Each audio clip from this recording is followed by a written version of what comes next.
Hello, everybody, and welcome to Sandwiched. I'm Meat, And I'm Cheese. and in this podcast format, we're going to be reviewing movies. In this episode, we'll be diving into the horror genre. Beware, because spoilers might be made. Today's episode is all about 2017's Cargo. Not the animated car movie, because I found out that there is a difference. Well, I guess there is. So to kind of just go into some background information about it, Cargo is directed by Yolanda Ramke, who I most likely have butchered the name. I'm very infamous for that. They also wrote the script, and so did Ben Howling, was part of that directional era of it. The story takes place in Australia, where a father, played by the famous Martin Freeman, desperately tries to find someone willing to raise his daughter in the midst of an epidemic. I, for one, enjoyed the movie very much. I would give Cargo 4 out of 5 popcorn buckets. What about you? I would also do 4 out of 5. The only reason why, though, is because, spoiler alert, I hate zombie movies with a fiery passion. I don't think that they should count as horror. But I did have a conversation with someone who said that zombies are the most horrific creature amongst horror, and so I might know nothing. No, I would think that zombies are just misunderstood creatures. If anything, there's almost something blissful about their creation in whole. I mean, they didn't ask to be changed. They just want to snuggle with your brain, just in between their teeth. That's all.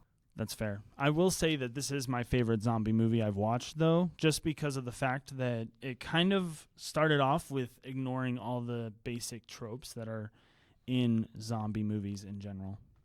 That's true.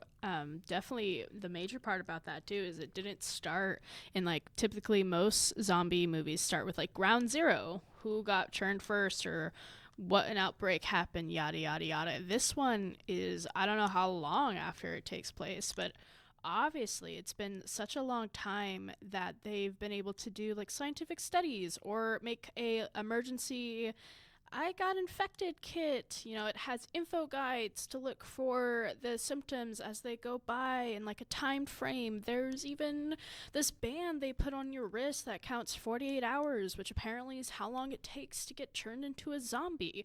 And they never really say zombie, I don't think. I might just be fibbing, but I don't even think they say zombie.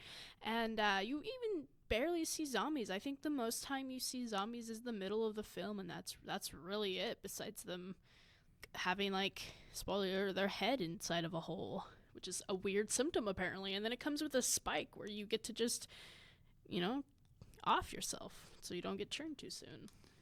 I will say that I would not have recognized this as a zombie movie just starting out watching it. If I hadn't watched the trailer or been informed the other prior to it that it was a zombie movie, I never would have known. Yeah, the title is even a little misleading. Like, if you think cargo, I'm thinking drug cartel, I'm thinking transporting something across borders, but no, we stick inside of Australia, and the cargo is a baby. Yeah, I know that was kind of surprising to me a little bit. It kind of reminded me of the hit video game Death Stranding, where you just That's a good one. traveling around with a baby as like a mailman. That is pretty on point, actually. Gosh, there is a fun fact about this movie, though. The film started as a submission for Australia's 2013 Trope Fest Short Film Festival, where it made it to the finals, and upon its release, gained a lot of viewership, obviously, because they made the movie about it. It was mainly viewed on YouTube, but also featured on Dezite, The Week, CNET, IGN, Film School Rejects, and Bloody Disgusting. 4 years later, it has been made into the feature film we're talking about today. I even found the summarized scene rundown of the 2013 short film, and I would just love to read it out right now if you don't mind. Just keep in mind the events in this is not 100% accurate to what the 2017's film is about, but it is eye-opening and intriguing to hear about in reference to this remake. Let me get my movie studio voice. I don't have one, by the way. After a car crash knocks him unconscious, a man wakes up to find that his wife has died and turned into a zombie. He leaves the car, grabs his young daughter from the back seat, and realizes that his wife bit him while he was unconscious. After an emotional goodbye to his wife, he sets off to find survivors. Knowing that he does not have much time left before he turns into a zombie, he puts his daughter in a baby backpack, binds his hand to a pole, and attaches it to a carry-on at the end of the pole. After he collapses, he rises again as a zombie, and drawn by the lure of the meat, he continues with his journey. After a point, he attaches a balloon that he inflated to his daughter to be a distraction for her. He is then shot by a sniper, and 3 survivors investigate his corpse to make sure he's dead. They almost leave before the woman of the group hears the baby's cries and discovers everything he did to try to save his daughter, who has "My name is Rosie" written on her stomach in permanent marker. In the ending scene, the woman holds up and comforts Rosie, while in the background the 2 men bury the father under a cross, giving him honor for his sacrifice and dedication to Rosie. Now, for those who have watched the movie, you might see some similarities, but there might be something different. And just the fact after watching the movie, they did the 2013 Film Festival version so much justice. They did change it enough though to make it unique, which was really nice. Because I feel like it's one of those things where people complain if it's made exactly the same way as it was before, but then people complain if it's too different. So I think that this blended very well. I haven't seen the short film. I plan on watching that soon, but it is kind of cool that they stuck to the original script of it. And, I already talked about my favorite part with the whole, I guess it's an emergency kit for the zombie care, but I would love to hear your thoughts, what your favorite part was, Cheese. So I have a ton of different parts of the film that I really enjoyed. The first one that I really wrote down was that the mom was willing to sacrifice herself to save them. So initially she gets bit, right? And so they're watching the countdown, and they're driving along in this car, and she can feel the symptoms getting worse and worse and worse. And so she decides to pretty much dive out of the car. And her husband wanders over and is like, "What are you doing? What? Don't, because we are trying to save you here." And she was just like, "Leave me. I'm pretty much done for anyway. There's no way we're making it to a hospital in time." And I thought that was very brave and noble of her to be able to want to do that, to save her husband and her baby. And I kind of already talked about it, but it's not your traditional zombie movie. I really enjoyed that.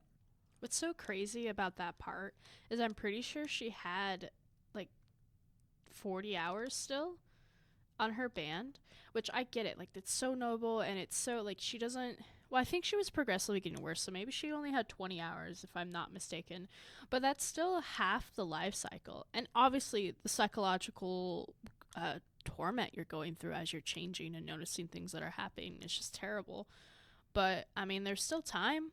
And the idea, I know I talked about this briefly, the idea is that maybe you won't get infected, but I don't know if it's wishful thinking that they just want to let people think that, oh, you might not change if you get bit.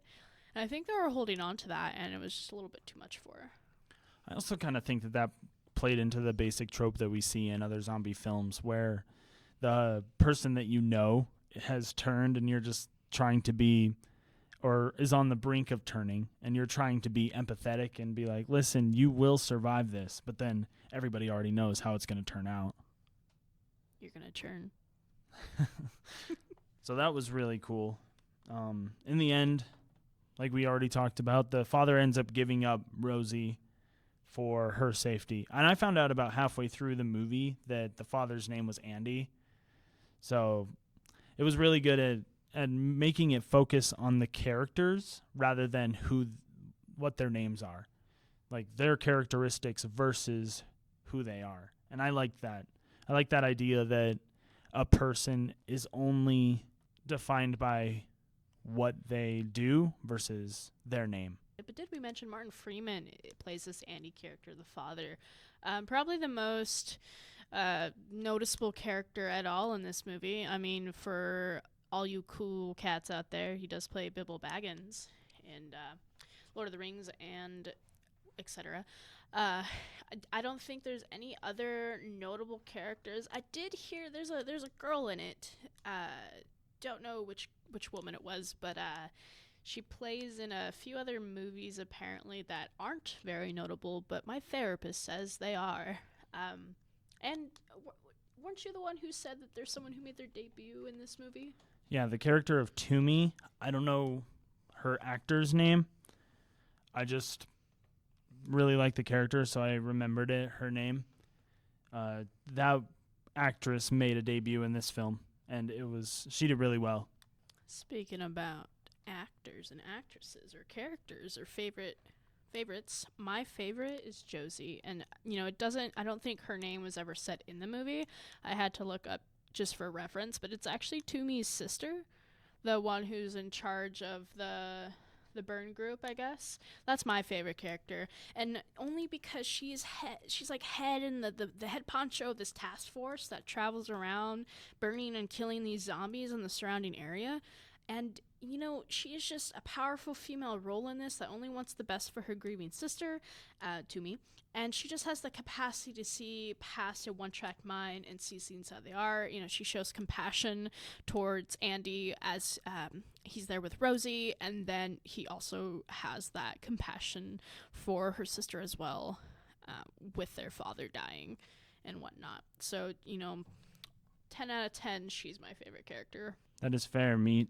I wrote down a couple because there were a couple that really stood out to me as notable and for their efforts to the story. The first one that I really liked was Etta. Etta, I don't remember how to say her name. She was like a nurse that was left at a hospital, and she helped patch up Andy after he got bit and kind of told him to lay low and make sure that everything he does for his daughter. So I thought that was really cool of her. And I honestly thought that he was going to leave, Rosie? Mm-hmm. With Etta. I was trying to figure out who he was going to leave her with because I was like, man, he's dying. There's no way that he's going to keep his baby until he becomes a zombie. And so I was just trying to figure out who he was going to leave them with. And that was the first character. There was a character later on named Lorraine, and she was married to, well, not really married, quote unquote, to a dude named Vic, who was probably a dick. Yeah, not the greatest guy, my least favorite character, but at the same time, he played an interesting role in the character development of Andy. And I honestly thought that I thought that Rosie was going to live with them. But then Lorraine kind of pushed him away, and she was like the pinnacle of hero in my books because she, spoiler alert, ended up dying to save Andy and Rosie because Vic was upset that they left. And it was just really hard to watch someone sacrifice themselves for a father that they barely knew and for the daughter as well. I also really liked the character Toomey because I couldn't really tell. She was a constant character throughout the entire film, and I couldn't really tell what she was going to bring to the table in terms of how the story was going to go. But then Andy ended up meeting her later, and she played a lot more of a significant role than I thought. Yeah, going back to Edna, whatever the first person. Etta, thank you. The first person you were talking about. I honestly did also think he was going to leave Rosie with her. But unlike the Vic and Lorraine situation, I think it was just preference because he was going to leave it. I felt like he was going to leave with her and then saw that she had no hair and was like, nope, and turned around. But also, it is so sad because, she was actually a teacher. She wasn't even a nurse. And I think they're kind of, I think it was like a little side building, so she had all her pictures of all her students, and I 100% bet she saw those students being turned and walking around, and just broke her heart, man. She was a good gal. And then your second person was Lorraine, right? Yeah. Absolutely. I absolutely... Lorraine for life. She's the best. I absolutely think when she sacrificed herself, it was a win-win situation because she wouldn't have to stay with Vic, and then she also helps them go. So, I would do that too if I was stuck in that situation. I'm like, just shoot me. I don't care. It's fine. There probably was no other way to stop that shoot anyway. But hey, win-win. And then Toomey, yes. I don't really know how old she was. I would guess early teens because it looked like she was going to some sort of summer camp retreat type thing. So maybe 12 or 13. Yeah, that's what I was thinking, 12 too. I'm so bad though with guessing ages. Someone will be 8 and I'll think they're all 12 or vice versa. Someone's 16 and I think they're all 8. I'm not really good at judging that. But she was kind of going through some like teen angst kind of, or just maybe being stubborn. She was I didn't think she was coming back in the second part of the film. I just thought she was just gonna forever be gone. But I'm glad she was a constant character because she was a cool little background in there with her family, with her dad, teaching Andy some different words in their language, which was really cool. That was all really cool. I really did like that. Vic is also my least favorite character, especially when he was going. There was a part he almost like ripped the head off of Rosie, and I was like, whoa. Did you catch that? Yeah, I kind of looked like. I honestly thought that Rosie's neck was gonna snap in a second. It was I was crazy. like, man, how crazy would that be? If they just were like, okay, bye bye, baby. It's like all this time that I spent looking for a home and she's gone. No. So one of the things I really hated about the movie, and I don't really hate things about movies, but, in my attributes of career goals, one of them was being a director. The thing that I look for in movies is plot holes. Just call me the plot hole finder. And you can totally disagree, even the viewers out there. I think it was a plot hole with how the wise men escaped. Sometimes there's always mysteries about how people escaped, but if you can't really back it up with a logical sense, then I don't really like it. These events could be left up for interpretation, but how did he get out of the cage? The shackles were undone, so he had to been released, right? But the cage was still locked from what I could see. If he got out the same way that Toomey and Andy did, it still leaves the question of how he was released from the shackles. Then all of a sudden, he's back with the Byrne Group. That in itself is a plot hole. Just because the film doesn't make it clear whether or not the Byrne Group travels back and forth to the sanctuary day by day, or if it's for a amount of days. Like, do they cycle in front of the sanctuary retreat, like just in that small area, or do they travel long distances? It was never made clear for me to know. And if it was long distances, does the wise man know the cycle? Like the schedule that they go to go back there?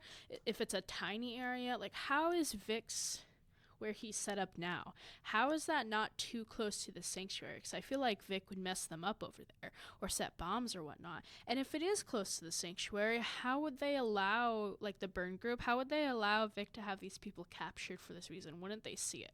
So there's just a lot of traveling there.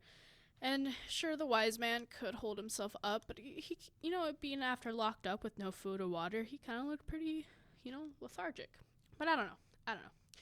It just was a weird plot hole for me, and not enough things to back it up. And I just felt like if they just had, like, if the gate was open, just open, like left open, or if it showed anything, I wouldn't have questioned it. But I found the hole, and I'm plotting it.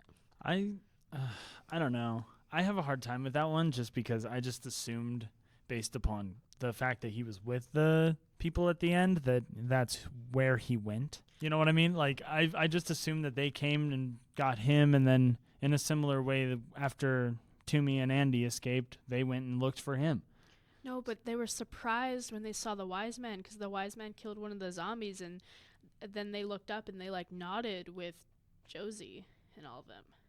My whole thing, though, is, like, with the time that Andy had left, I was always curious as to why they went to look for the wise man in the first place, besides Toomey's request, because I didn't really see a reason for them to do so. And Vic and Andy drove out to the site where the wise man was, from where Toomey was previously caged. And so it didn't really make much sense to me on how they got there so fast. That's what I'm saying. There's so many plot holes with it. I think to answer your question about why the wise man was so important is when we had flashbacks of Toomey and her father and just how everything was back then, the wise man was pretty important for like lore of just their tribe and whatnot. Because in the one where they're by the campfire, I think the wise man just suddenly appeared and was talking about something mattering. You know, like what a wise man thing to say is. So I think he's just like the grandfather of everyone kind of thing, you know, kind of hold. I mean, if he has the name wise man, he's obviously a respected part of, like, I don't know, the culture or something. And it kind of seemed like he was a medicine man of some sort because Toomey was very into fixing a problem that had happened. She thought that the wise man was able to bring back people from this zombified state because of something he could do. And so I just assumed that he was some sort of Witch doctor? Yeah, or medicine man or whatever you call it. Was there any other part that you felt that you didn't like as much, or was that Pretty much everything the dad did in the beginning pissed me off. really? Yes. Well, I definitely hated when he lied to, you know, this movie, this whole how the movie went out would not have happened if him and his big ego in the beginning of the movie wasn't too big, because he lied to the wife and said, "Yeah, it's safe over there. I'm big macho man. It's safe. Don't even worry about it." And then she goes over there trusting her man, thinking, "Oh, it's safe. I'm going to go over there." And then bam. See, but my whole thing is that I just don't think he wanted his wife to worry. Yeah. Like that something bad could have happened to him. And so he just lied to her to kind of keep that under wraps, the bad stuff that, because I mean, he didn't really even see anything. He just saw a shift in like a door, and that doesn't really declare something unsafe. It could have been a rat. It could have been a bird of some sort. And so to him, maybe in his mind it was safe because nothing tried to get him. And so maybe he just lied to her, just not knowing what it was. Well, he could have at least said, "But don't go there alone." See, I just don't think that she should have gone anyway. Well, she thinks it's safe. She's going to surprise him and get him a razor. Yeah, I guess that makes sense. She loves the man. Loved because she's dead. But they're both dead. So maybe they're just, yeah. Happy everything's again fine. together, I guess. Yeah. So that was one of the things that I wrote down. I did not like that he lied to his wife. Like, no matter what, it doesn't matter. If you're in that scenario, don't lie to your most trusted companion. Like, there's not much that Rosie could have done to prevent them from going over to that ship. And so in a situation where you're facing a death or no death scenario every single time you take a step out of your comfort zone, then you should probably stay in your comfort zone. You know, that's another thing I would like to bring up. It is really cool about this, too, because it's so far into the epidemic, the zombie epidemic, that they were traveling on water in a houseboat. That is so smart, and I don't think that's ever been done because, you know, it's always ground zero, you know, starting out with this. But, you know, they have the boat, they're going down the water. You know, I think there's a lot of good movies that have people travel over water when there's something disastrous happening. Like, I think one of them is called Bird Box. They travel on water, and then there's another movie I can't name, you guys would probably know, where they just travel on water to go somewhere, and I think that's a cool tactic to use. I think A Quiet Place is like that too. I think that's the one. Because the monsters in A Quiet Place can't go through water, and so they take a boat to get to safety. Oh, right, yeah, and the third one, technically prequel? Yeah, like the prequel, whatever. Yeah, that was a good one too. Maybe we'll talk about that in the future. Maybe. Who Yeah, knows? we should definitely watch those films because I really enjoyed them. Oh, watching it in theaters was awesome because the theater being super quiet, and then you just hear like crunching of popcorn, which I guess isn't cool, but it was just really funny. It's like, shh, we're gonna get killed. Another thing that I didn't like is the fact that Andy put his wife back into the car after she was very, very, very, very particular about not getting back in the car with her baby. That really, he like basically shoved her back in the car. Yeah. And I was like, seriously? Just let her do what she wants. She's turning into a zombie anyway. You're millions of miles away from any city because you're in Australia of all places. Just let her die. I guess that is true. I don't think I remember to clock that, but I do remember it seemed very like, oh, okay, like her body, she could do what she want. Like maybe you guys can just stay on the side of the road and spend some time together, have a picnic, stick a spike in her head. Like those things could have been done. Obviously, they knew it was too late because before they were thinking, oh, maybe you're not infected. We can get you there and get you treated so you don't bleed out. But now it's like the father, or Andy, knew she was infected and she didn't because she found, spoiler, they ooze this weird mucusy thing. And she was oozing. It's disgusting. It is. It's so funny. And it goes on your eyes and nose. So it just reminds me of like a kid in daycare when you. Oh, yeah. Super snot rod. And you just don't want to hold them. Yeah. And she didn't know that was happening to her because she's going in and out of consciousness, sleeping. She has a high fever. And he knew. So he was just stuck in denial. But it was pretty controlling for a bit. And I think, and the fact that he didn't really like Rosie in the beginning of the film, he was very anti-Rosie because Rosie, quote unquote, doesn't like him. But here's the thing about babies. If you like them, they'll like you ideally. Like they're just sponges. And I mean, in tradition, they're naturally drawn to their mother because, that's where they get their food. Yeah. And I mean, they just spend, 9 months? Typically 10. I'm not someone who would get pregnant, so I wouldn't know.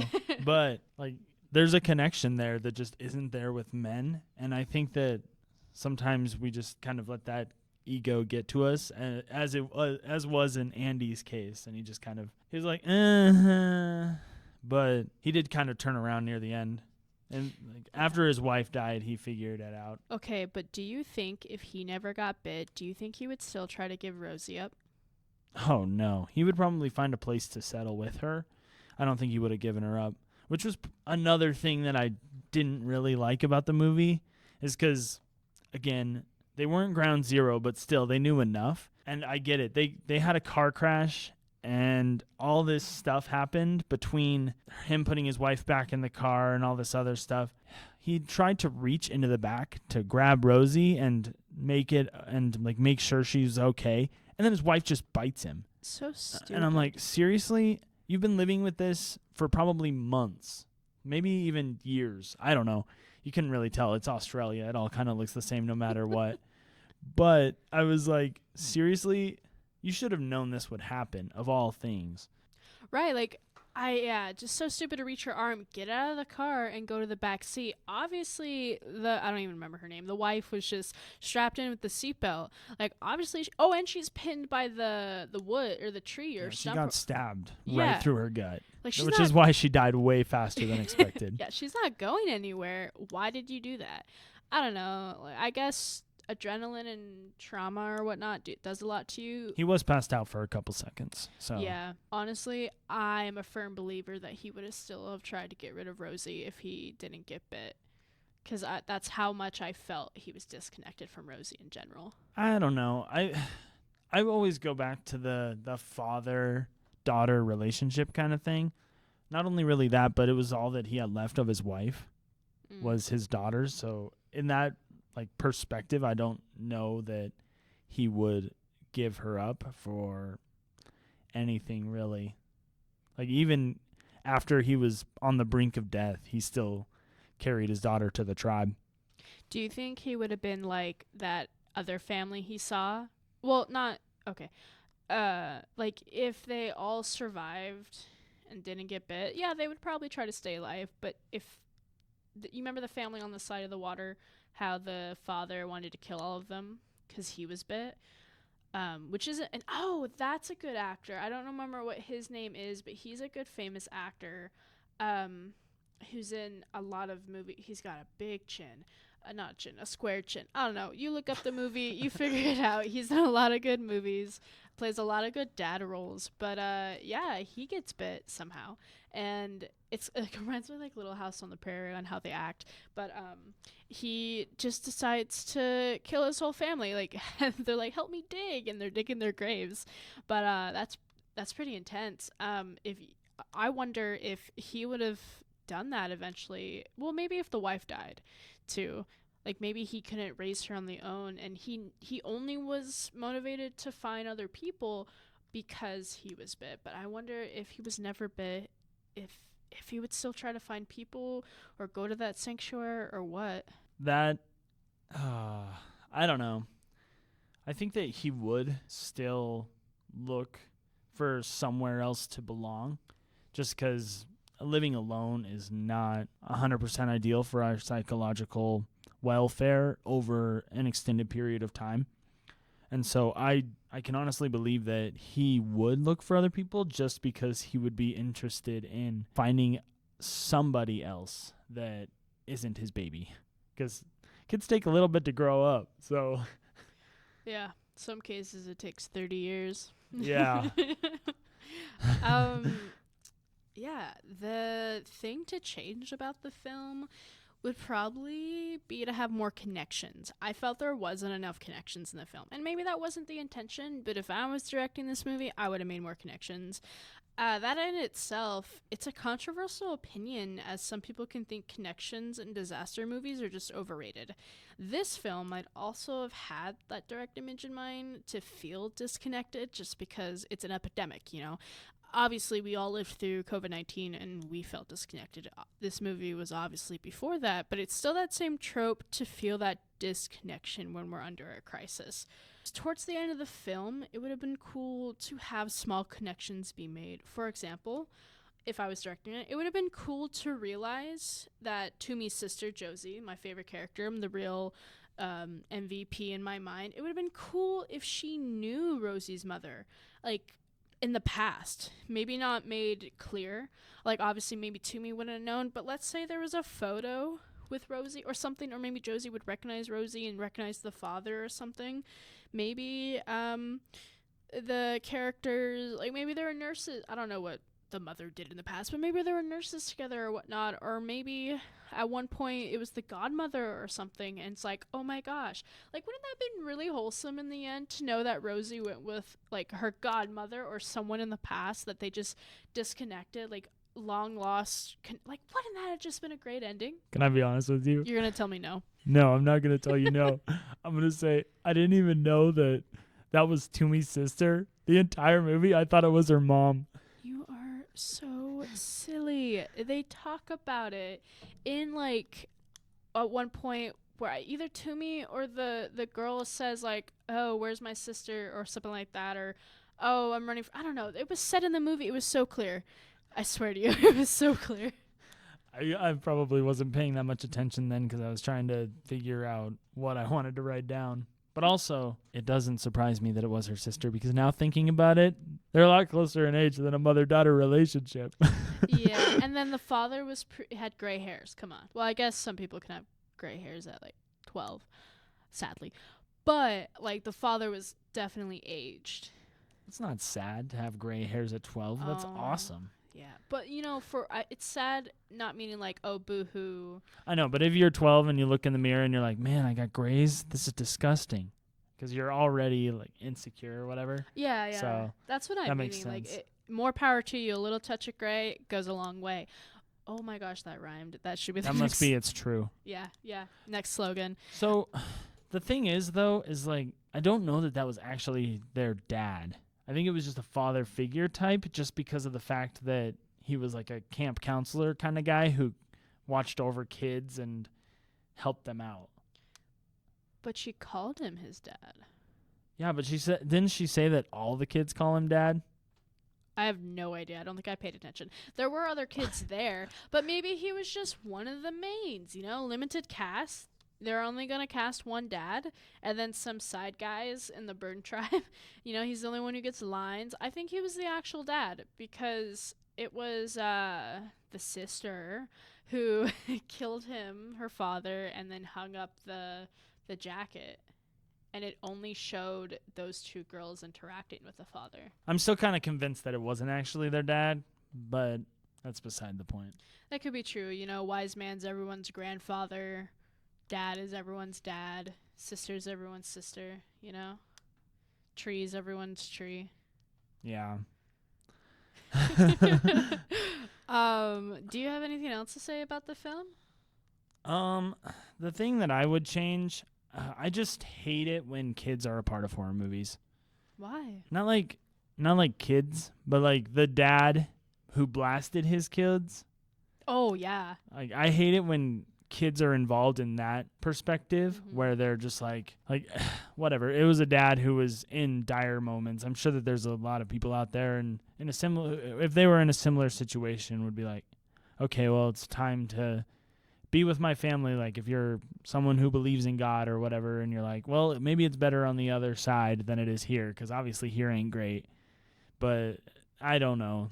I just don't think that kids, unless they're either the monster or the protagonist who fights the monster, then I just don't think that they should be allowed in horror movies. But I do have to say it did add to the emotional depth of Andy finding them and then walking away. Because, again, like what was said before, the dad had a revolver and he was like, I got 6 bullets here. 4 for us and 2 for you and your little one. And I was like, whoa, that's messed up. It was intense. I was like, whoa. I would say that it is heartbreaking. I am a little bit of a psychopath. I thought it was perfect to have that element. As heartbreaking as it is, I think that's what adds, like you said, the emotional depth of it and just the overall impact. Like, obviously, if we were to have a zombie breakout happen, it's not going to be all butterflies and blue raspberry flavored popsicles. There are going to be like babies dying. There are going to be children dying. I think the intensity of the dad made me think of an occultist. Like, oh, in a way where, yeah, on the other side might be better, but the fact of thinking I'm not going to take you to a sanctuary, because he wasn't bit until recently, and they were living their life on the sidelines. So instead of like seeking community and whatnot, it's like, no, we're gonna have our own place here, and I'm gonna control what happens, blah blah blah. Or just spending the last time together. Maybe that was the end game, to just only be there until things got rough. But gosh, the girls were probably a little, maybe like Toomey's age too, so it was pretty intense. And the mom, there was a mom there who's not dying, and 2 girls, they could have lived, but I guess not. Yeah. It was really intense because Andy was like, yeah, that ain't part of my life. And then he turned to walk away, and the guy, you hear 3 gunshots, and then the guy follows him. Oh, that was crazy. And then blasts himself on screen. And I was like, That was intense. I don't know why. I thought, because I kind of forgot that one of the symptoms when you're infected is you have a urge to bury your head in the ground. Emus. Those are in Australia, right? Maybe the first... Oh, here's some lore. Maybe the first zombie outbreak was a disease from an emu. So that's why they want to bear their... I know, stupid. It's a running theory. But I thought it was weird. I thought he was going to eat them or something. But I don't know. That would have been worse. Yeah. Would it? Yeah, I think so. Especially if they showed it. Can you imagine a man devouring his kids on screen? Oh, yeah, okay, that would have been... Okay, I get you. I thought you meant going... I was kind of talking about going after Andy and Rosie, but yeah. Oh. Eating, snacking on his own dead kids. Yeah. I honestly thought that I saw that he only had like 3 hours left on his timer, so I assumed that he just got bit sometime around the time that Andy did. Oh, that father? I didn't even see his watch. Or maybe even a little bit sooner, I don't know. Well, I think Andy had a lot more time than that guy. But his symptoms seem to be accelerating a lot faster than even the timeline of his wife's. Because like I said, she had to, before the car crash, had to have, I think, 20 or something. And of course, losing more blood kind of affected that. But I felt like, well, maybe it was just there was a whole night, I guess, with Andy. But I felt like his were a little bit more intense because he would wake up and have, like, gunk, and then he would wipe it away. Which is kind of what clued in Lorraine, because a little bit of the gunk got on Rosie.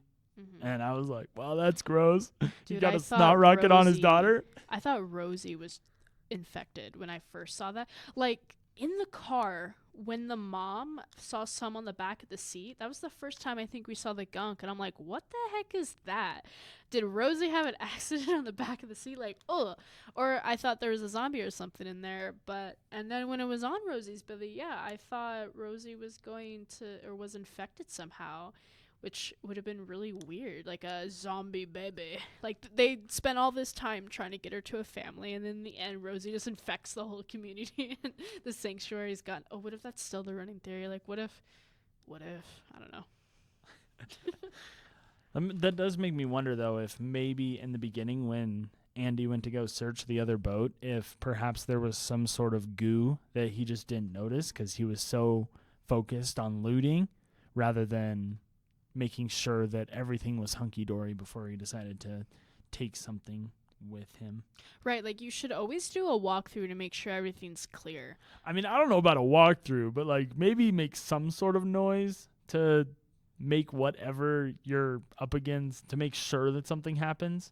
Yeah, because he just had a stick with a mirror on it, which, gosh, that gave me so much anxiety because it's such a tight space. I thought it was a little comedic though, because then the door would just like open slightly, it'd be silence, and it was like, oh, what's going on?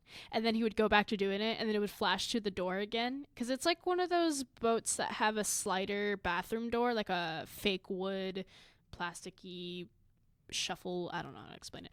Maybe you can picture it, but it would just slowly open. I don't know why, it just felt so comedic because it was just so awkward, and I don't know, like you could tell, oh, something's in there, but it just never came out. I think it opened twice, and he's like, oh, gotta go. I mean, I honestly thought it was a good use of the suspense element that thrillers have, because this movie's also labeled as a thriller. I felt like panning back to Andy and then looting and then panning over to the door was like, there is something there. It was kind of the way for the director to be like, well, there is something there, but Andy is so focused that if something happens to him, then we knew. But at the same time, it's suspenseful because we don't know. We know that something's there, but we don't know what's there. And so we don't know whether or not he's going to get attacked and then his wife gets attacked. For a long time, I didn't think we would see any zombies because of that factor. Because they didn't show one there, or when the mother went in there, I thought, oh, is this that type of movie where you know, like you're saying, something's there, but we don't actually get to see it. And then, like I said, about middle of the movie, all of a sudden, zombie, zombie, zombie, and I was like, oh, they're here. But, you know, not too much murderous. I think when the burn group was murdering them, they're mainly putting them on fire, and they just hit them with a stick. So you always got to see it out of frame, I'm pretty sure, unless if I'm mistaken. Even the father dying was a little bit out of frame, kind of. Well, like, it was focusing on Toomey. And it was so sweet that Toomey held Andy's hand as he died. It was just the sweetest thing. I completely agree with you on that one. I think in terms of zombie movies, some of my favorite things that every zombie movie always has are these funny walks. They just like saunter around. Like, I don't know if you remember when he's filling up the gas and then you just see the zombie in the background just like flip-flopping around. Oh, yeah. And the wife is just like turning back and all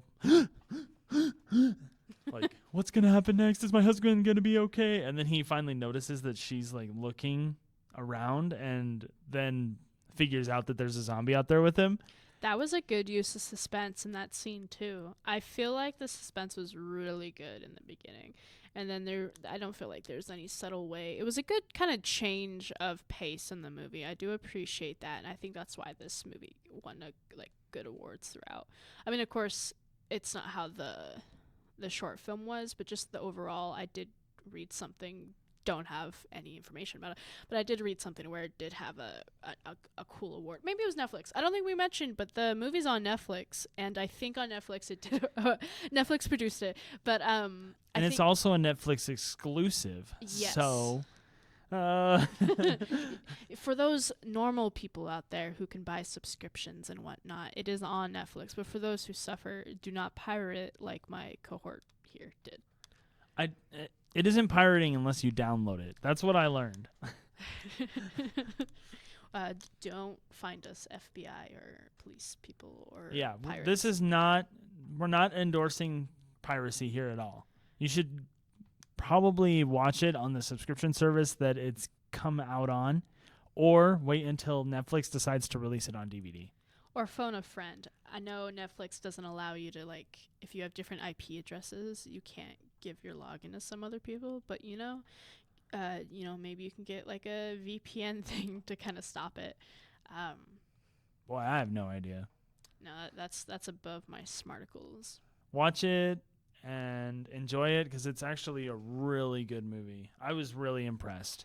All in all, I would give this a 5 out of 5 if it wasn't a zombie movie. That's terrible. But it's like a 4.9.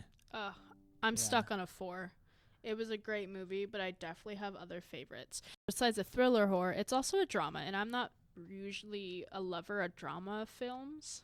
I don't really like that genre. I will watch drama films. Maybe it'll be one of our monthly theme genres, but I just don't like ooey gooey emotional films. I like murder. So this was a good film for me. Yeah, definitely not that dramatic. Almost everybody died. Not Rosie, though. And that was the point. Yeah, she was the cargo, in case you didn't catch it earlier. Yeah. No drugs, no guns, no illegals, nothing. Cargo is a great film. Would recommend, especially if you're a fan of Martin Freeman already, because he did phenomenally. I was not the type to think that he would be able to play anything other than Bilbo Baggins, because that's all I'd seen him as, right? And then watching this movie, I was like, oh yeah, because when this movie was first introduced to me, I heard Morgan Freeman instead of Martin Freeman, and so when I looked it up, I was like, man, that's really confusing. So terrible. Yeah, well, tune in next week, I guess, guys, for another dive into it's going to be awesome. The horror genre. And what film are we going to be watching next week? So we decided that because of this monthly idea of sticking to one particular genre, yeah, thank you, of movie, we're going to stick with horror for the rest of March because there's a lot of horror classics that people love. And we're going to do Saw. The unrated version. Mostly because that's the version I own. And the best. Any movie, especially a horror movie, that has an unrated version, the best way to watch. I remember getting movies, and maybe I'll talk about this next week, but I remember getting movies where you have an option to watch the theatrical or the unrated. I'm an unrated all the way. Stuff is just funnier that way. But yeah. And we'll definitely revisit horror in October, I believe, or maybe, Or maybe even sooner. Who knows? Yeah. There's a lot of horror genre. movies. Yeah. And I think that they're super corny and super over the top every single time, but I love slasher flicks. Yes. So we should definitely dive into some of those too. Thank you so much for listening. We're going to end it here. Wherever you listened, hope you enjoyed. Drop a follow and a like. And as for our first episode ever, since our thing is called Sandwich, this is a beginning catchphrase that I want to keep going. For those who are following, I would love to refer to you guys as our little breadcrumbs. So for our catchphrase, and it is pending. Maybe we'll try different ones, but don't get caught in the breadcrumb trail. Yeah, is that kind of funny? Yeah. That actually works really well with the horror thing because a lot of people follow the stuff into death. Oh my gosh, don't worry. This sandwich will not lead you to death. Maybe we'll bore your eardrums off, but hey, at least we were the last thing you heard. All right, guys, have a great night, day, evening, whatever snack. You are, wherever you're listening, whenever you're listening. Just hope you enjoyed. Yeah, and yeah, and we'll see you again in the next one for sure. Stay crummy. And stay tuned.